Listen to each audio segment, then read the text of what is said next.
Hello everyone, আশা করি সবাই আপনারা খুব ভালো আছেন। Welcome to vista vibes. আমরা জলঢাকা ঘুরে এসে একটু মূর্তি নদীতে নেমেছিলাম। দেখতেই পাচ্ছেন, এটা কোমর জল মতো নেই, বসেছি কিন্তু পাথরে খুবই শ্যাওলা আছে। এরপরে আমরা স্নান সেরে লাঞ্চের জন্য রেডি হয়ে গেলাম এবং খুবই ভালো লাঞ্চ আশা করা যাচ্ছে। দেখে নিই। হলো তো মিমি, এটা খুলতো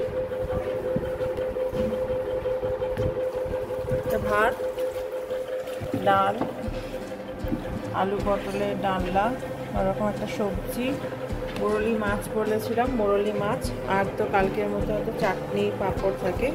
মোটামুটি এখানে ভেজ মিলটা 150 টাকা, তার সাথে কালকে যেমন পাতলা ছিল 90 রুপিস করে, আজকেরটা জানি না এখনো ট্যারিফ।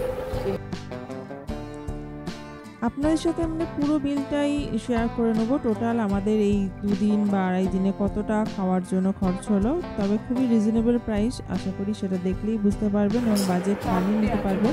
ভাত সার্ভ করছে, স্যালাড চলে এসছে এর সাথে, আর আমরা বলেছিলাম ডিম কষা। যেহেতু মিমি মাছ পছন্দ করে না, সেই জন্য মিমির জন্য ডিম কষা বলা ছিল।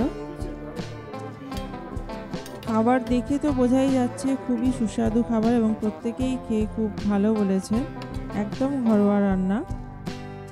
ভাত, ডাল, আলু ভাজা বা আলু চিপস, যেটা আপনাদের পছন্দ সেটা আপনাদের সকালেই যখন ব্রেকফাস্ট করবেন তখন অর্ডার দিয়ে দিতে হবে। আর এই দেখতে দেখতেই আপনারা সাবস্ক্রাইব করে নিন ভিস্তা ভাইবসকে। অবশ্যই বেল আইকনে ক্লিক করে রাখুন যাতে নোটিফিকেশন চলে যায় ভিডিও আপলোড করার সাথে সাথেই। সাবস্ক্রাইব করুন আর শেয়ার করতে কিন্তু একদমই ভুলবেন না। তো আজকে আমাদের আলু ভাজা ভেজে দিয়েছিল, আর সঙ্গে বলেছিলাম লোকাল নদীর মাছ, যেটা বরলি মাছ, খুবই স্পেশাল, খুবই ছোট ছোট মাছ পেয়েছিল। নাও পুরোটা, বেশি নাও, দিকে দিকে যাতে ভিডিওতে একটু ফরমালি ঝোলটা তো নেই। এগুলো উঠবে কিন্তু। কেমন খেতে? মরলা মাছের মতো। মরলা মাছের মতো। বলুন না দাও।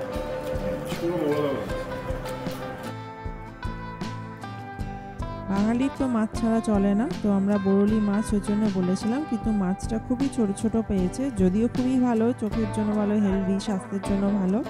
সর্ষে পোস্ত দিয়ে আজকে বরলি মাছ করে দিয়েছিল এবং মাছটা কিন্তু খুব টেস্টিও ছিল। তবে সাইজটা ছোট বলে আপিদা বলছে মোরলা মাছের মতোই খেতে। সবাইকার প্লেট দেখে বোঝাই যাচ্ছে যে কতটা ভালো রান্না হয়েছে। তো আমসত্ত্ব চাটনিটা এত ভালো হয়েছে, বাটি পুরো চেটে ফুটে ফাঁক করে দিয়েছে। আবার আমরা আমসত্ত্ব চাটনি একটু বলেছি দিতে আসছে। মিমি খাবে একটু চাটনি? মিমিও খাবে বলছে। কালকের থেকে সবই তুমি খুব ভালো হয়েছে তোমার রান্না আজকে। এই হলো আকাশ, এই আমাদের সব রান্না করে দিয়েছে, তাকে থ্যাঙ্কস জানালাম। সবাই খুব প্রশংসা করেছে, আর আপনারাও এলে দেখতেই পাবেন, খেয়ে বুঝতে পারবেন সত্যিই ভালো রান্না, যদিও এখানে পোস্টিং থাকে অবশ্যই। আর এই হলো আমরা যে কটেজগুলোয় আছি, সেই কটেজটার পিছনের দিকে টেন্ট আছে, তাই ভাবলাম লাঞ্চ সেরে একটু আপনাদের টেন্টগুলো দেখিয়ে দিই কীরকম লাগবে বাইরে থেকে। একেবারে প্রকৃতির মধ্যেই যারা থাকতে চান তাদের জন্য এই টেন্টটা একদম অনবদ্য। এটাও অনলাইনেই বুকিং হবে এবং বুকিং করতে পারবেন আপনারা। তবে অনেকটা জায়গা জুড়ে খুব ছড়িয়ে ছিটিয়ে সুন্দরভাবে করা রয়েছে, আর শীতকালে আরও সুন্দর সাজানো থাকে, মানে ফুল গাছ করা হয় যেরকম হয় সিজন ফ্লাওয়ার দিয়ে, সেটাই আমার দেখে মনে হচ্ছিল। এবং প্রত্যেকটা এই যে টেন্টের সাথে সাথে তার সাথে সাথে ওয়াশরুমগুলো রয়েছে বাইরের দিকে অবশ্যই আলাদা। এর মধ্যেও কিন্তু এসি আছে, গরমের সময়তেও বুকিং করা যায়, থাকা যায়। তবে আমরা যখন গিয়েছিলাম সেই সময় কিন্তু টেন্ট খালি ছিল, বুকিং ছিল না কোনো টেন্টেই, বাকি কটেজ আর মেন বিল্ডিংয়েই বুকিং ছিল। এখনও অনেক চন্দ্রমল্লিকা বা ছোট ছোট সিজন ফ্লাওয়ার সেগুলো সবই রাখা ছিল, সেগুলো দেখছিলাম। আর একদম এই শেষ মাথায় গেলে মূর্তি নদীর ধার দিয়েই বলা যায়। তো একেবারেই প্রকৃতির মধ্যে অ্যাডভেঞ্চার করতে যারা ভালোবাসেন, প্রকৃতির রূপ দেখবেন আর এই টেন্টে থাকতে পছন্দ করবেন, তাদের জন্য এই টেন্টটা শেয়ার করে নিলাম।